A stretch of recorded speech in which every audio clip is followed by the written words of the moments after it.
My talk is about React Native. First of all, a short few sentences to me about me.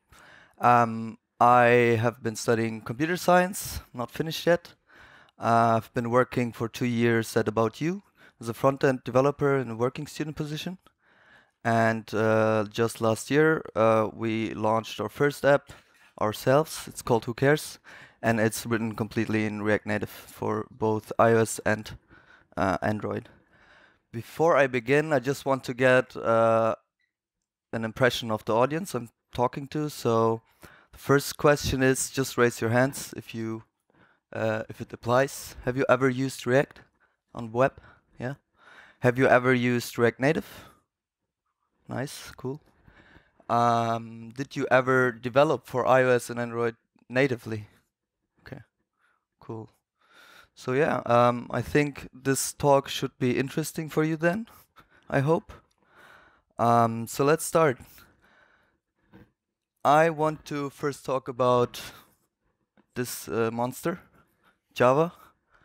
Cross-platform was a promise that Java was supposed to solve.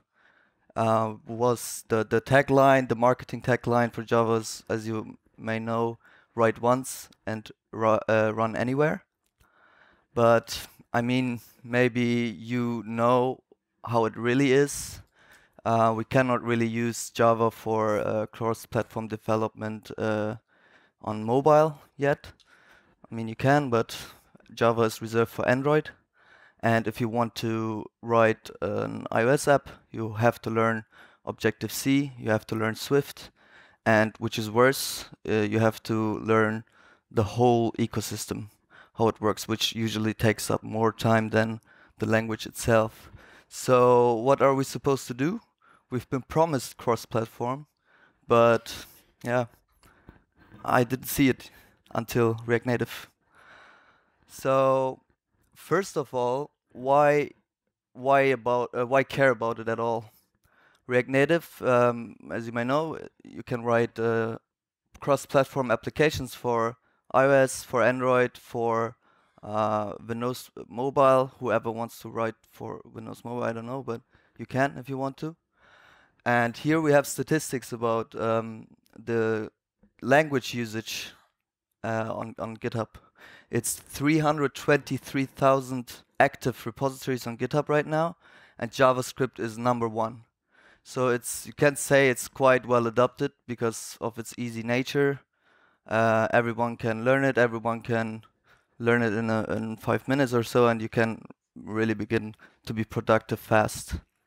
So that's one reason why React Native really rocks, because almost everyone can write JavaScript, as I said, and you really get a mobile app which is not just a web view wrapper or something. So those guys already know or already are using React Native in production. So Airbnb, for example, millions of users, and they are putting React Native inside their app. It's not 100% React Native always. You can mix and match. You can say so and so much is purely native, so and so much is just React Native, and so on. Also, About You just released their app completely rewritten in React Native for both iOS and Android, with quite a small team. I think 10 it was. So first of all, what do we expect actually on mobile versus on web? On mobile, the first reason why we even start developing on mobile, we want to achieve good animations. We want to have a nice user experience, which is just not really possible on web. Web is fast and stuff, but like animations and and gestures on mobile phones, it's just not really feasible. The next point is, as I said, gesture handling. Complex UI sometimes becomes really easy when you have gestures on your multi-touch device, and so that's another reason to use develop natively too. Also, we can leverage all the technologies built in the device, like a gyroscope, Bluetooth connectivity in general, etc. But also, when you start developing natively, especially if you're coming from a web background, you will see that you really have to keep in mind the memory management, which is quite a new topic to web developers because you don't have to pay that much attention on web. So, as I already said, React Native is a JavaScript framework which enables you to write native mobile apps. Native is not really native. We will come to that later. It is not a hybrid solution, aka if you ever develop with Cordova or PhoneGap, I believe it was called, it's no web views. It's not just a wrapper around a native app. What React Native does and how it works, it is bridges JavaScript to Objective-C or to Java on Android during runtime, which gives us really the native look and feel of the platform. And of course, it's open source by Facebook under the BSD license at the moment. Why should you even consider writing React Native, writing mobile apps with React Native? It's definitely easier and faster development with JavaScript. You can do code sharing, and therefore you can streamline if you have web and app versions of your product. Let's say you have an e-commerce site. What you could do is use all the API handling, all the whatever you can think of, you can use in the web version and on the app version. Of course, UI is another thing, but you get the idea. So it seems finally that we have the ability to write truly cross-platform apps which work quite well and look very good on every platform. What the React developers say, I don't know who said it first, but it's opposed to write once, run anywhere. It's learn once and write anywhere. If you use React on web, you most definitely can understand how to build a React Native app. If you would look at the code, you would understand it because it's always the same syntax with JSX and so on. What I want to convey in this talk is actually how does React Native work, why I think this is important and why I think you should, to a certain degree, look it up for yourself too, is I believe that demystifying this technology helps you to really leverage everything it has. So when you understand how the inner workings are doing, you can build up on it, maybe you can improve it, maybe you can contribute back to the repository, to the open source project, and so on.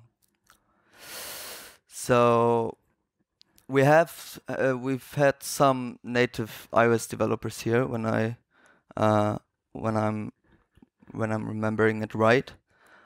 So how it all begins, the root of all good, if you want to say it like that, is that we have a root view from the React Native framework, which starts the application.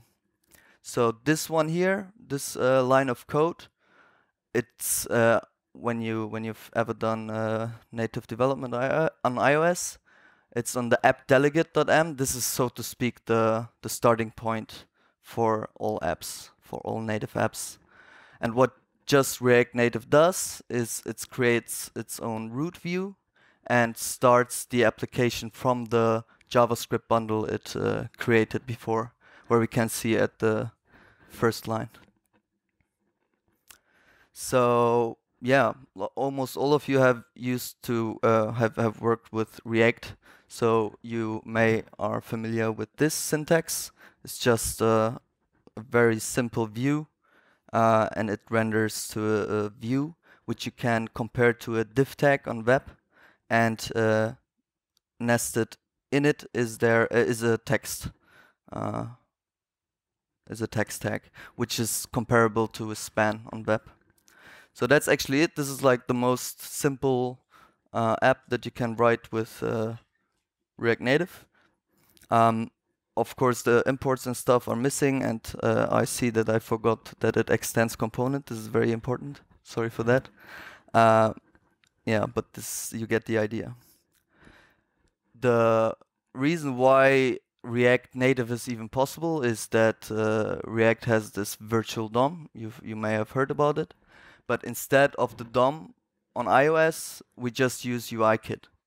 So that means, as I said, like this view compares to div on web, and text compares to span. There is the view on UIKit that it compares to UI view, and so on and so on.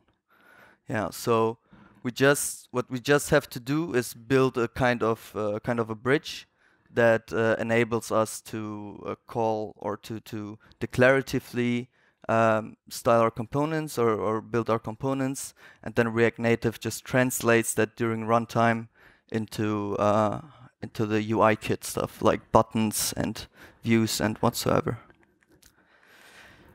This is kind of how you can imagine it. On the one side, we have the native side, which is responsible for all the heavy lifting, like rendering stuff, layouting, and so on.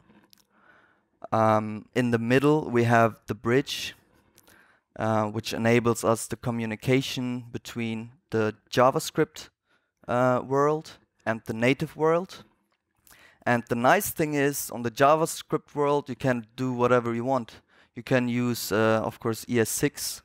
The React Native packager comes built in with the Babel transpiler.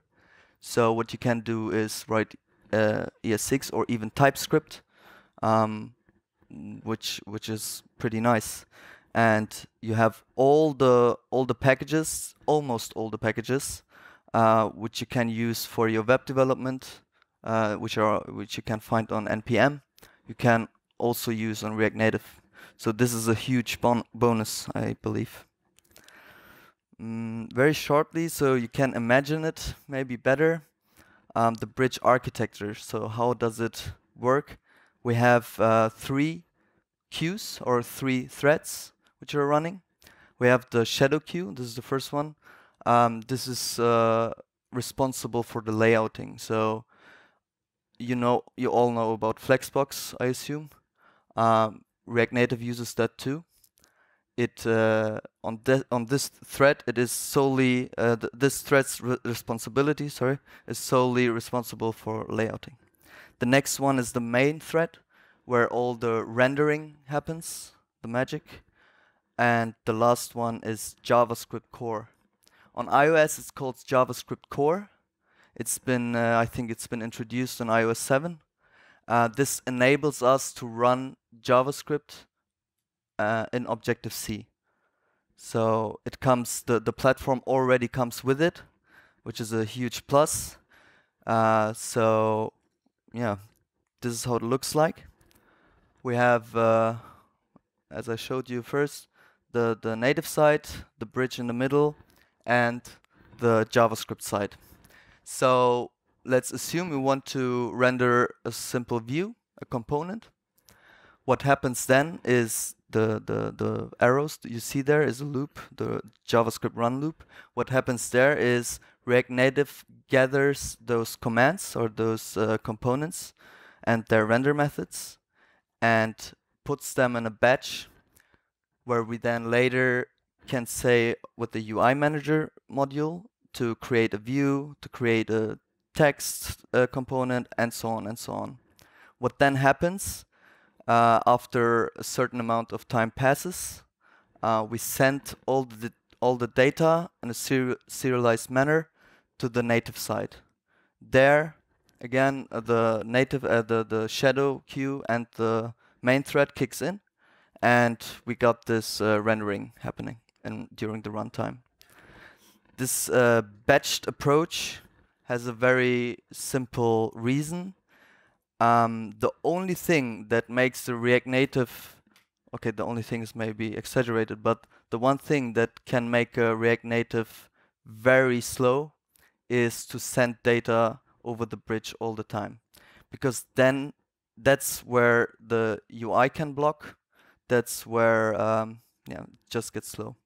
So what React Native does out of the box is it collects all those statements, those JavaScript statements that needs to get sent over to native side, and in a loop sends it over. So this is actually quite cool because this means we can directly communicate, or indirectly over the bridge communicate with the native side. We can use all the native APIs, like all of them that you can think of. And also we can build our native views. So let's assume you have a button that has been implemented in your company already on iOS and for Android. What you can do is just write a wrapper around this native code and then make it available to your development team via a package which they just can use and drop into the React Native. So we can still, if we have, use our native code. We don't have to throw anything away, and you can really be more productive, your developers. So what we also can do, of course, is then write our own modules. So if the React Native documentation is really good. It is step by step. You can write your own ObjectiveC files. You can write your Java files, and then you have native code, which you can, this is how it looks. On ObjectiveC, I don't know, the syntax may look a bit frightening because it looks quite weird. But this is like a very simple native module now. What you can see here is the first statement. This is the class is called logger, and what we just do is to say that the class the class is sorry, I forgot the word. The class adheres to the protocol, which is called RCT bridge module. So this tells React Native that we want to use this class on our JavaScript side. So you, so to speak, you register it. Then we, of course, need to export the module. We have to tell React Native, okay, this module can be used on the native side.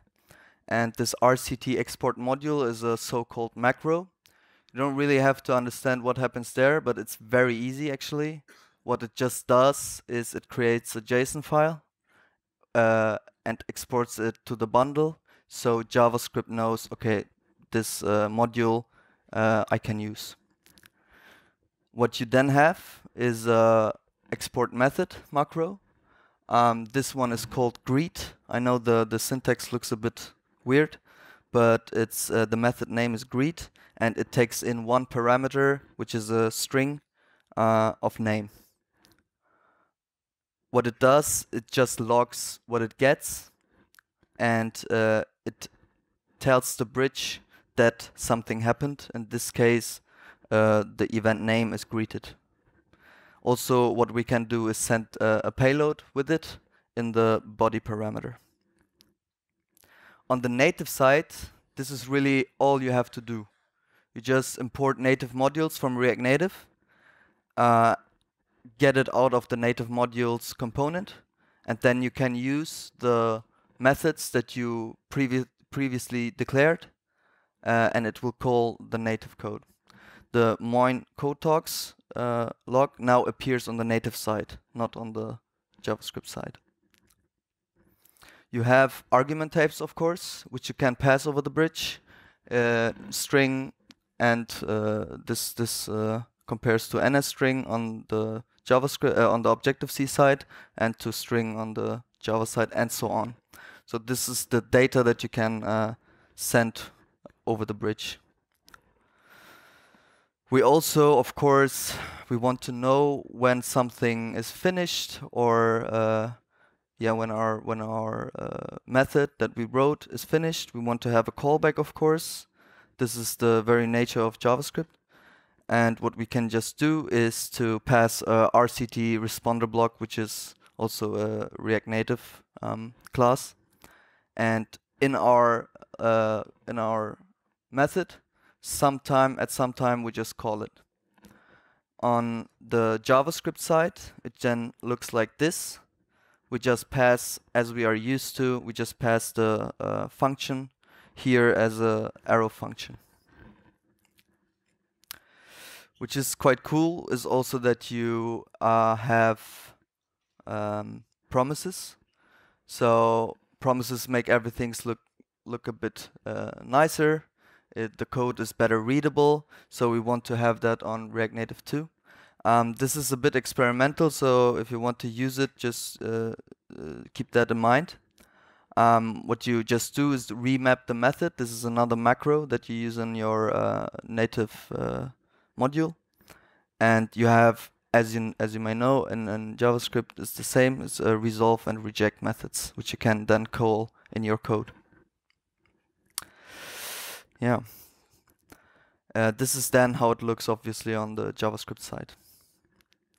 What we also have is eventing. So when something, for example, location changes or whatsoever, when we want to emit that to the JavaScript side, we also have that possibility.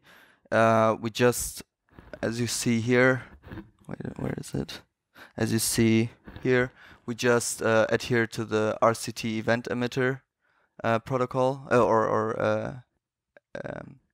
get it from there. And then we have the possibility to register first our events, and also then to later just emit them. On the JavaScript side, you can set up listeners, and then you can execute code on the JavaScript side when something happens. What we also have is, of course, native UI components. With the native modules, you can just write code that you run, and for example, it would be for tracking purpose, if you have a tracking library, or I don't know, some API calls that you need to do on the native side, and so on. React Native has a lot of components already built into the framework, like, of course, Vue, the most simple one, which is like a div, text and alerts, and so on and so on. But it states that it definitely has not all of them. So maybe if, for example, iOS 11 just came out, there's a new module that we want to use. React Native is not considering putting it into the project by default. So what you can do is just to write your own wrapper and maybe even open source it. It's a slightly different approach then. We have RCT view manager instead of RCT bridge module.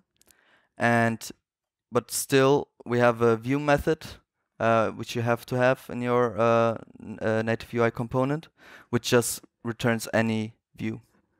In this case, it's a map view. So now we could use that on our JavaScript side.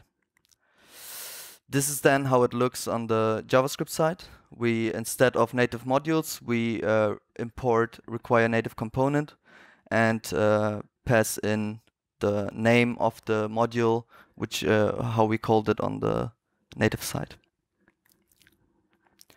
As you may know, as React developers, we are used to use props to pass data between components. And we can also do this on the native side when we use the RCT export view property. So this way, we have the ability to pass in on our components, on our native UI components, the properties, data, callbacks, and so on.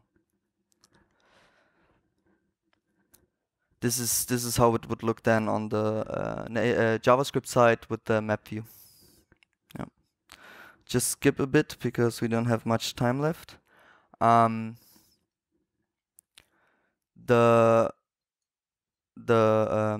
properties that we can expose on the JavaScript side for our components. We also have, of course, callbacks. For example, on the map view, it would be very interesting to know when a user pinched and zoomed and changed the region or whatsoever. This then we just send over the bridge and can work with it. So, of course, React Native is very great. We have a lot of possibilities. When we keep in mind that we are always declarative. The problem is what can happen when you send too much data over the bridge. It becomes slow, you got performance issues, the app may crash, and so on. So declarative means just to send everything, every data, every bit of data you have over the bridge and then handle it on their own on the native side and vice versa. Just keep that in mind. There are tons of modules on npmjs.com. As of now, when you search for React Native components or modules or packages, you have 6,908. So it's really growing. The community is becoming huge. And yeah, so it's, this is a huge plus. What I also would like you to think of is, or keep in mind, is that don't try and use React Native for everything. This is like, for example, if you want to build a game, I wouldn't recommend React Native because it's just not made for that. It's really made for simpler things, but also with the native modules and native UI components, of course, you can get as complex as you want to be. We always have a performance overhead. If you ever use the React Native app, maybe you will see the difference, because some things you just cannot accomplish. Like, for example, list views. They can get very tedious, very buggy, very slow if you are rendering too often, re-rendering too often, and that stuff. So you will always kind of know, okay, this is a React Native app. But for most of our users, it really doesn't matter. They don't see it. And the documentation is great. So always check the React Native docs. They're always evolving and becoming better to read and stuff. So I can really recommend that. So yeah, it seems finally we have a cross-platform solution that could really work out in the future. And I'd like to thank you for listening. And if you have any questions, yeah.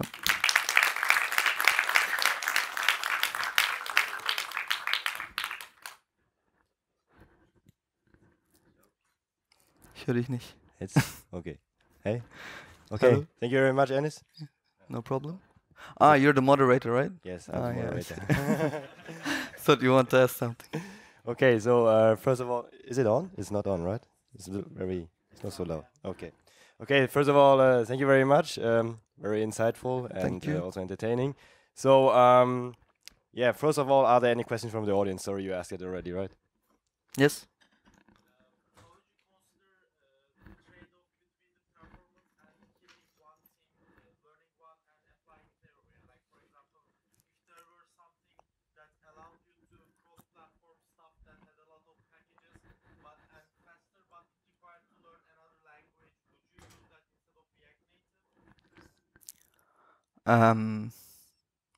I didn't really get the question actually. What was? Yeah. Yeah. Yeah.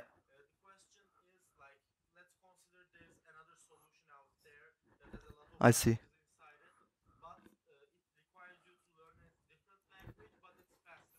Yeah.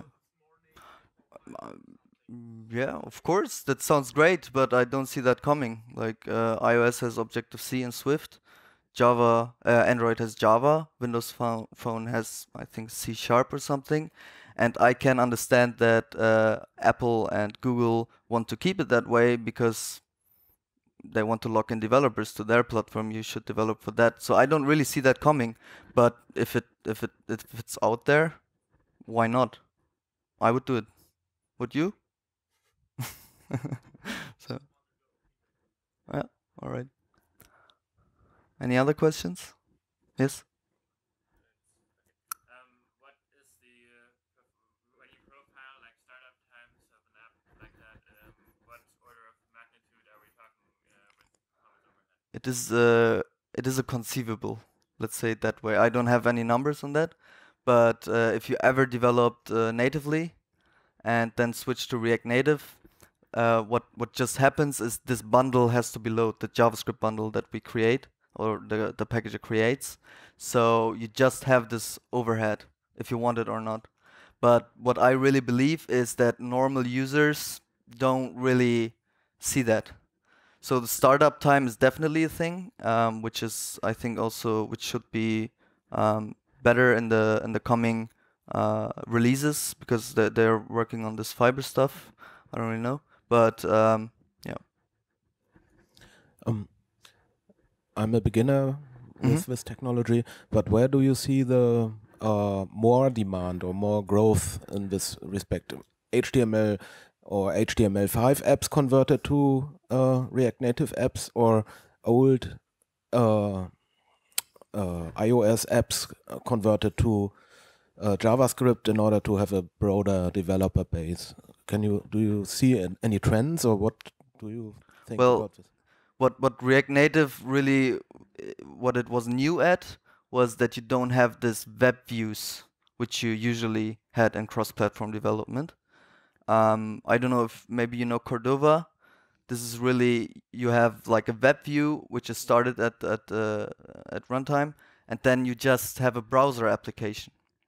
What React Native does is really it has this native components. We have no web views. Yeah, I know, but there are thousands of in-house web applications, and companies might decide to convert this into React Native apps just because it's faster, it's more native, looks better, and I thought the growth comes from this, converting what used to be programmed. You mean the growth of the project, the React Native? Yeah, yeah. I think this is just for in the nature of JavaScript. It's everyone can write JavaScript basically. Every developer. It is supported as I showed in the first and one of the first slides, like 320,000 packages active. Yeah, sure. Repositories. Yeah. Yeah, but your talk was more about the converting iOS code to JavaScript. Yeah, this is how React Native. A special case, or no, this is how React Native works. Yeah. Okay. Maybe we talk later about that. Okay. Any other questions? If you have two existing apps with the same feature set, would you advise to add React Native because it adds more complexity? It really depends. Or start from scratch? It depends. It really depends. I don't think that I can decide based on that information. I don't know. So you have two apps, both on iOS and Android, which are native, or?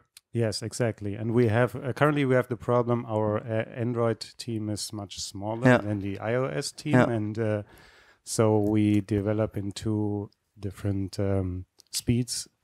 The new features. So I'm wondering, because there is, you said everybody can code JavaScript, but I don't think so. Okay, let's restate it. Everybody can learn JavaScript. Of course, fast. But does it add much more complexity to the overall project, or do you think it's really something you can easily add some modules? Which what you can do is, for example, in Instagram, there is just one part of the app is React Native, so they don't have to rewrite it for Android and for iOS. They just make one React Native application which they put in their native app on iOS and on Android. So you could do that too. Let's say you have, I don't know, what kind of app do you have? That's a customer app for fitness. Yeah. So if you have like a page on the app where you have a login, for example, this you could easily do, for example, with React Native, or just any other part of the app. So you could do this incrementally. You don't have to do a whole rewrite. You just put in React Native inside the native app, and then you rewrite parts of the app in React Native with JavaScript. Okay, thank you. Yeah, thanks. There.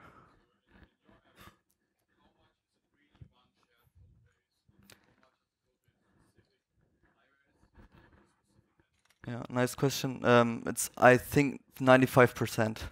What you can do on React Native is when you have a component, let's say my component.js, what you then can do is to say .ios.js and .android.js. So if you have like a slightly, I don't know, like a slightly different look on Android and on iOS, you create those two files and it gets compiled separately for iOS and Android. For our app, it's a social media application. We have around 95% code sharing.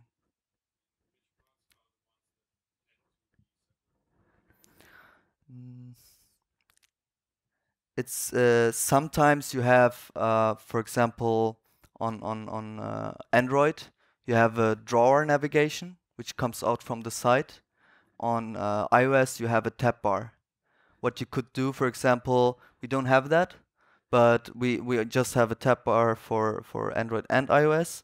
But what you could do is to make this part specific to every platform. This would make sense because the users on Android are used to a drawer, whereas the users on iOS are used to a tab bar. So I think it's more presentational. So what you have, the business logic, API calls and tracking and so on, they are like 99% the same or 100% the same, but it's more this view stuff. Yeah. All right. Okay, if there are no more questions left, I still have some. Would you, I mean, generally people would say that performance of React Native on iOS is a little bit better than Android. Yes, would you agree on that? Yeah, I agree. And do you think that's because Android for React Native for Android launched at a later point, or what is the reason for that? The reason for that is that you on iOS have a JavaScript core built into the system, so you just call it the JavaScript code.